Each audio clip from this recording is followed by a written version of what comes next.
I'm Silvi. I am LogicPods Community Manager, and today I will be recommending 3 books that I've read this year. So for the past 2 years or so, I have been trying to have a reading goal of 12 books per year. That should be 1 book a month. So hopefully this year will be the lucky one, as it's May and I have read 5 books. And right now I'm about to recommend 3 of my favorite ones amongst those 5. So here's a quick disclaimer before we start. I'm gonna try to keep this completely spoiler-free, as it'll be a recommendations video. And so I hope that if you like the video and if I manage to convince you, you'll be able to go to your local bookstore or find it online or however it is that you get books and get the ones that you're most interested in. So let's start talking about this and let's go right ahead with the books. So this is the first book I read this year. It's called Vicious by Schwab. Now, if you are on the internet a lot or you just frequent a lot of spaces where people talk about books, then you most likely will have heard about the 3 books that I'm going to talk about today. But hopefully I'm able to give you a little bit more of an insight and a different perspective to them, and maybe convince you if you for some reason haven't gotten them, or just you can be like, you know what, this is really not for me, and just not read them and read something else. Anyways, Schwab is quite the popular author. She's popular because of her book, The Invisible Life of Addie LaRue. Hopefully I didn't mess up the pronunciation on that too much. And I believe she also has a couple of sagas. But this is the first book that I've read by her, and I was quite pleasantly surprised. Now, this book single-handedly got me into reading more dark academia type of books. So, if you're into that, you may like this book. So here's a short summary of this book without giving too much away, but if you want to go into this completely blind, then you can just skip ahead a little bit and I'll still be sure to not give away too much. Anyways, this book is about Victor and Eli. They're 2 college roommates and they are fascinated by something called near-death experiences.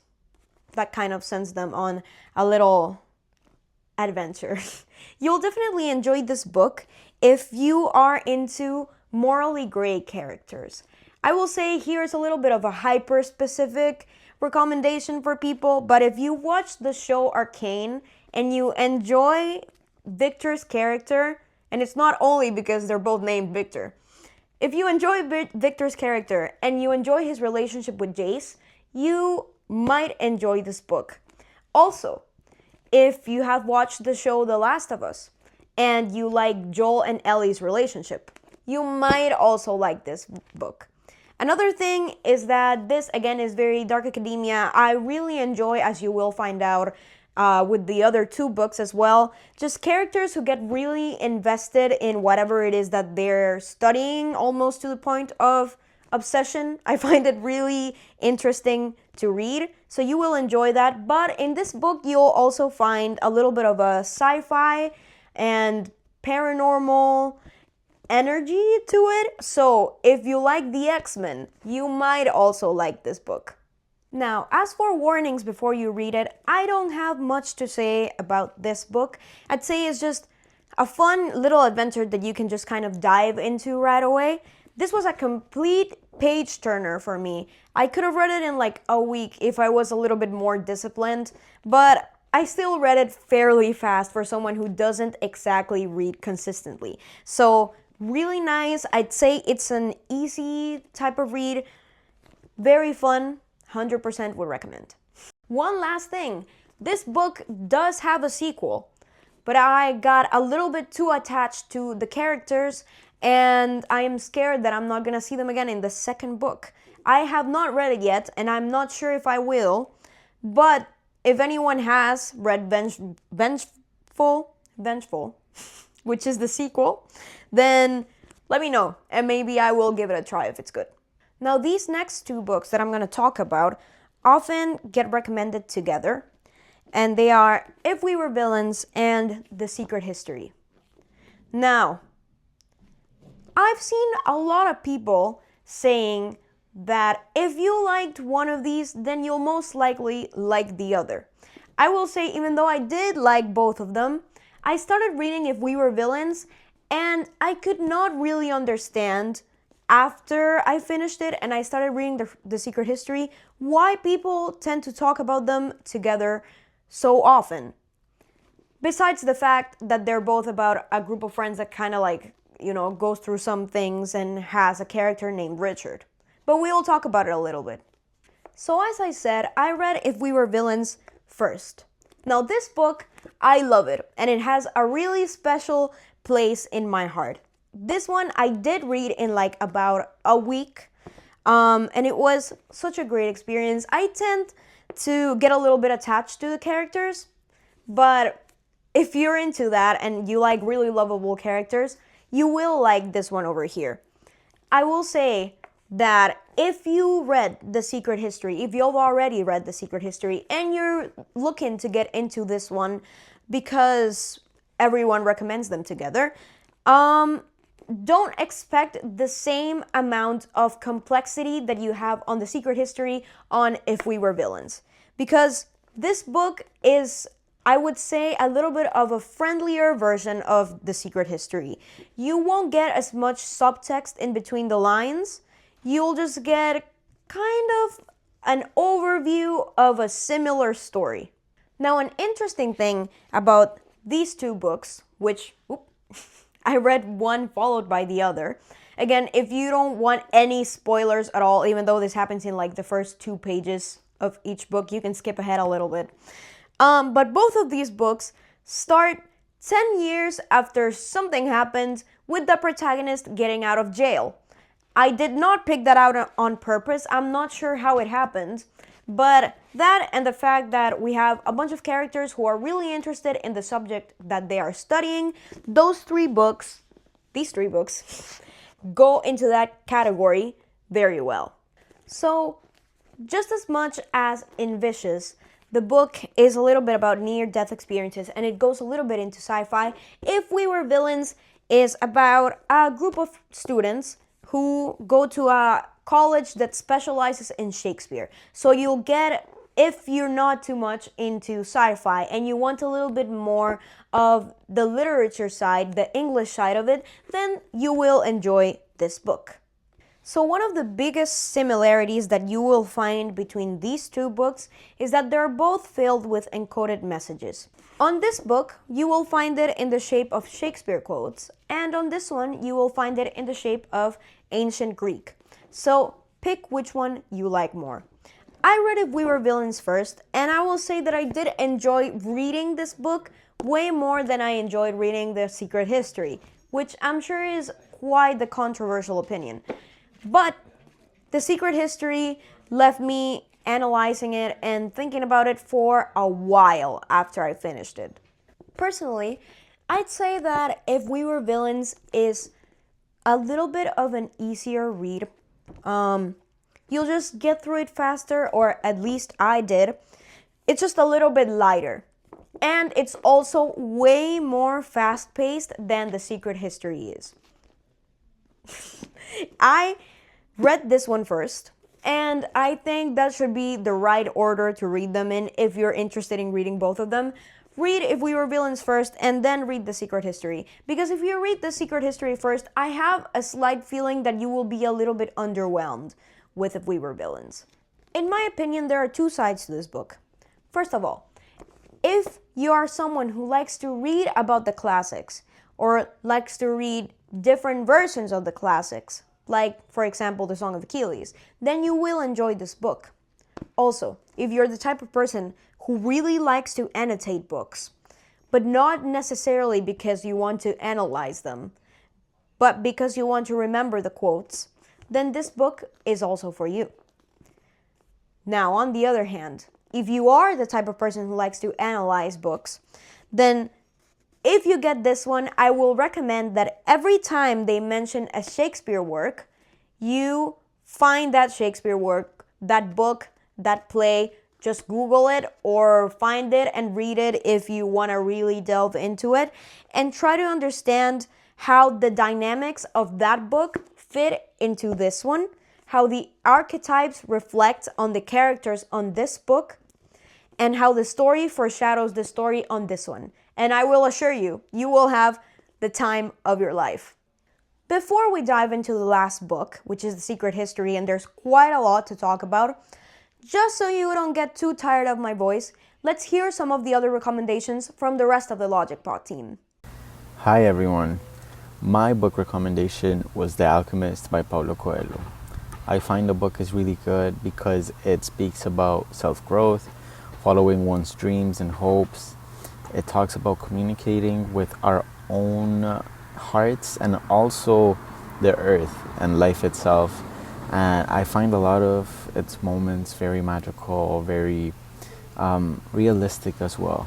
Right? I don't feel it's fantasious in the way that it speaks about life being magical and amazing in the way it is.